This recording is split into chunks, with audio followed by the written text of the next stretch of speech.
Kerala is a beautiful state in South India, known for its calm backwaters, green hills, and golden beaches. It's a place where nature and tradition live together in harmony. You can see colorful temple festivals, peaceful churches, and old mosques, all showing Kerala's rich culture. People visit to enjoy houseboat rides, delicious food, and Ayurvedic treatments. With its beauty and peace, it's no surprise that Kerala is called God's own country. But at the heart of this beautiful and spiritual land lies a secret so strange that it shook the very conscience of Kerala. This is the story of a nun who was found dead under mysterious circumstances in her own convent. For over 3 decades, no one has known what happened to her. It is a case officially recognized as Kerala's longest-running case and its greatest mystery. It's a case where the country's top investigative agency repeatedly threw up its hands in defeat, where officials retired early, and where police officers took their own lives. Yet, no one could uncover what happened to this nun. This is the shocking story of a bride of Christ. This is the story of Sister Abhaya and her mysterious death. Let's start from the beginning. This story is set in Kottayam, Kerala, back in 1992. Kottayam was a relatively sleepy town, much like the rest of Kerala's Christian belts. Like many such areas, Kottayam was home to numerous churches and convents, which, in a way, formed the backbone of their society. One such convent was the St. Pius X Convent, which housed a hostel where many girls came to study and live, most of whom were also nuns. Among them was 21-year-old Sister Abhaya, who had come there to dedicate her life to the service of her God and humanity, a humanity she would later learn was all but dead. Sister Abhaya was studying at a pre-degree college, with exams approaching. To prepare for them, she decided to wake up early one morning to study. She set an alarm, went to sleep, woke up around 4 a.m., met with a few friends from the convent, and began studying. At some point, she went toward the kitchen, possibly to drink water or wash her face with cold water. But the next morning, when the other nuns woke up, they noticed Sister Abhaya was nowhere to be found. They found it quite strange. When they went to the kitchen, they saw an open water bottle with its cap off, water spilled on the floor, and one of Sister Abhaya's slippers lying there. But Sister Abhaya herself was missing. Some media reports also claimed that her headscarf was found nearby, and the kitchen door was apparently locked from the outside. Panic gripped the entire convent. The search intensified, and soon, Sister Abhaya's other slipper was found near the convent's well. The fire department and police were called, and Sister Abhaya's body was pulled out of the well. Naturally, the other hostel residents were shell-shocked. The friend they had dined with, laughed with, and made plans with the previous night, whose alarm had irritated them that morning, was now a lifeless body pulled from their convent's well. As per protocol, a local police officer, V.V. Augustine, arrived at the scene. He filed a report, called a photographer to take pictures of the scene and the body, and sent the body for a post-mortem. In the post-mortem, doctors observed abrasions and lacerations, noting a head injury and declaring the cause of death as drowning. However, despite the head injury, the official report listed the cause of death as suicide, with a possibility of homicide. These two words, suicide and homicide, would haunt Kerala's society for years to come. At the time, this conclusion seemed bizarre to many. Why would Sister Abhaya set an alarm to do this?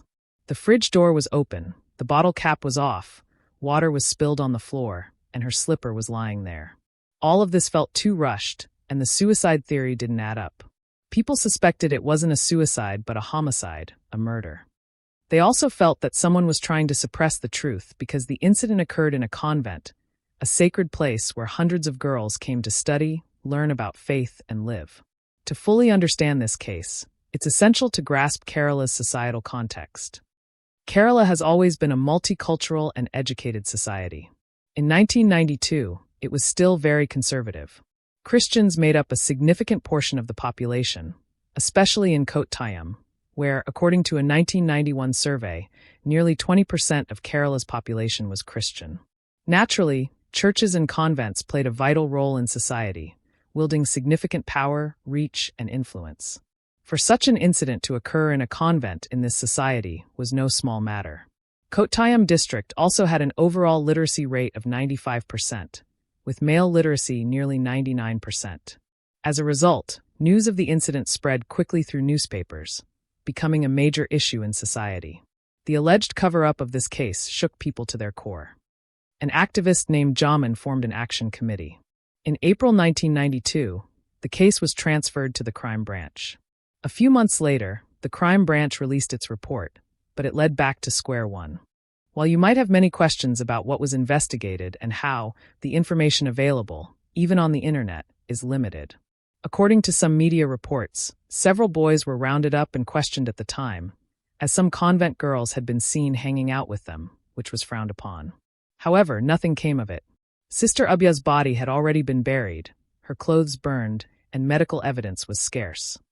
By now, the case had gained significant traction in Kerala's media and society. Various theories emerged, and people discussed them in their homes. Most importantly, the nuns were not satisfied. There was pressure from the media, activists, and society, and the case was transferred to a higher authority, the Central Bureau of Investigation, CBI. The CBI began a new investigation, exploring new evidence and revisiting old witnesses. But then, a shocking revelation came from the CBI itself. In 1994, CBI officer Pius X. Thomas held a press conference, claiming he was pressured to call the case a suicide. He voluntarily retired from his post, nearly 9 years before his actual retirement.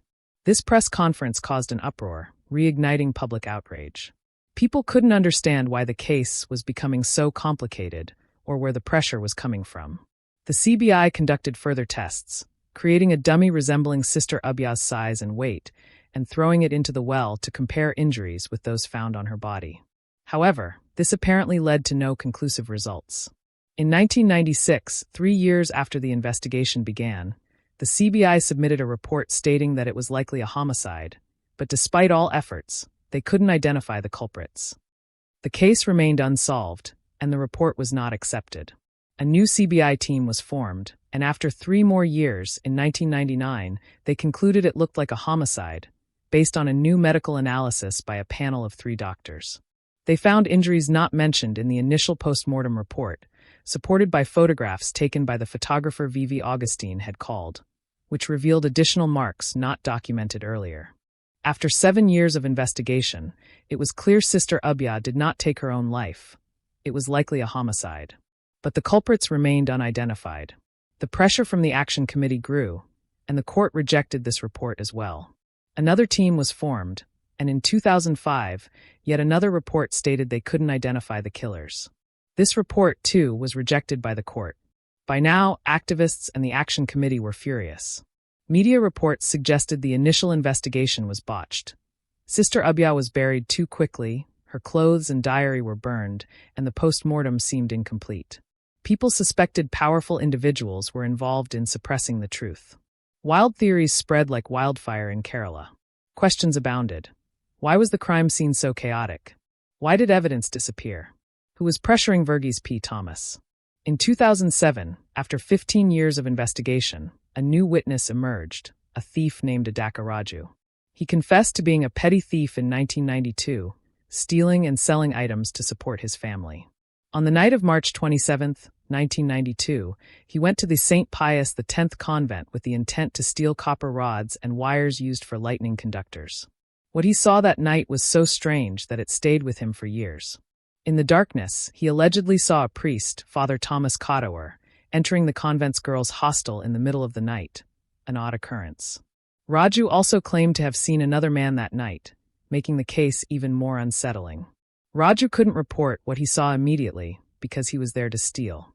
But the next day, when he read about Sister Abhaya's death and the police's suicide narrative, he suspected something was wrong. When he came forward to tell the police what he saw, they arrested him and accused him of the murder. The theory was simple. Raju, while attempting to steal, was caught by Sister Abhaya, who raised an alarm. To silence her, he killed her and dumped her body in the well before fleeing. Raju was detained for 58 days, allegedly tortured, and offered money, housing, and education for his children to confess to the crime.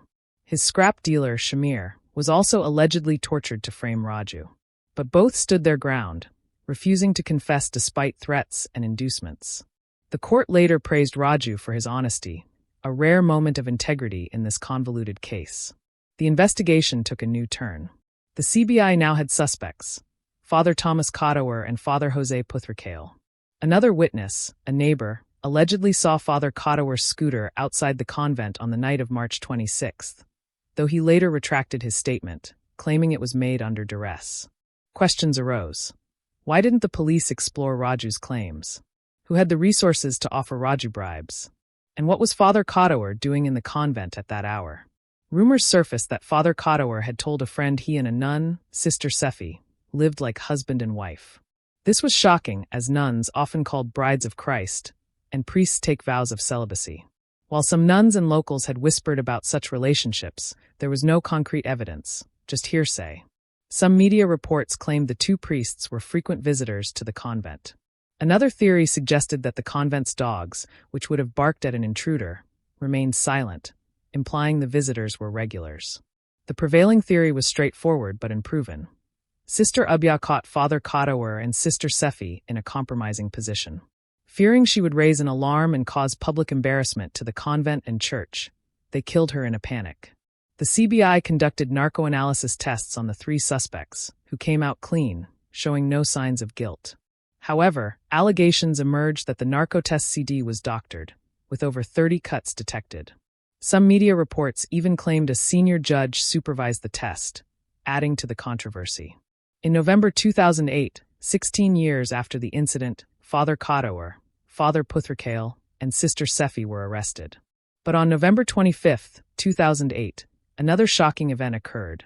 Vivi Augustine, the initial investigating officer, was found dead near his home at age 65, having allegedly slit his wrists and consumed poison. A note detailed his property division and cited pressure from investigative agencies as the reason for his actions. Media reports suggested he was questioned and possibly asked to undergo a narco test, which he refused. The investigation continued with new theories and witnesses.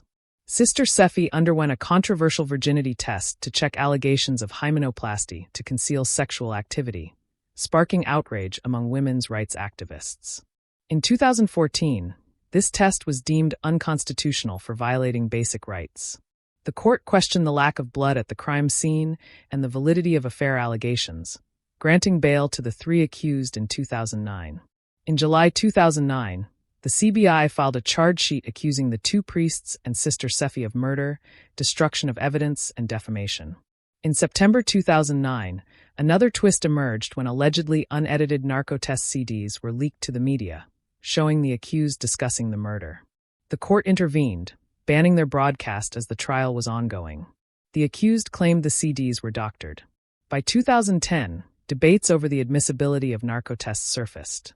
Many witnesses had died, including Sister Abhaya's parents, who never learned the truth. Most witnesses turned hostile, and allegations of evidence tampering persisted. In 2020, the CBI court found Father Kottoor and Sister Sephy guilty, sentencing them to life imprisonment and fining them based on circumstantial evidence. Father Puthrakale was acquitted for lack of evidence. The detailed court order is available online. However, in 2022, the Kerala High Court suspended the life imprisonment order, releasing the accused on bail. Questions remain. Even if the affair allegations and virginity test theories were true, do they prove murder? Raju saw Father Kottoor at the convent, but not committing a crime. The chaotic crime scene and signs of struggle don't conclusively implicate the accused. 32 years after the incident, the truth about what happened to Sister Abhaya that night in her hostel remains elusive. Her story is heart-wrenching, breaking you to your core.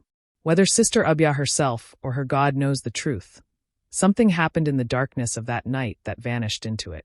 If you're familiar with Kerala's dark nights, you know they can hide any secret.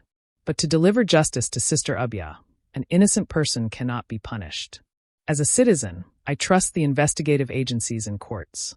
When the full truth emerges, I hope we'll see it. If you found this story compelling, please like, comment, and share your thoughts. Subscribe to my channel for more such stories. Stay safe and good night.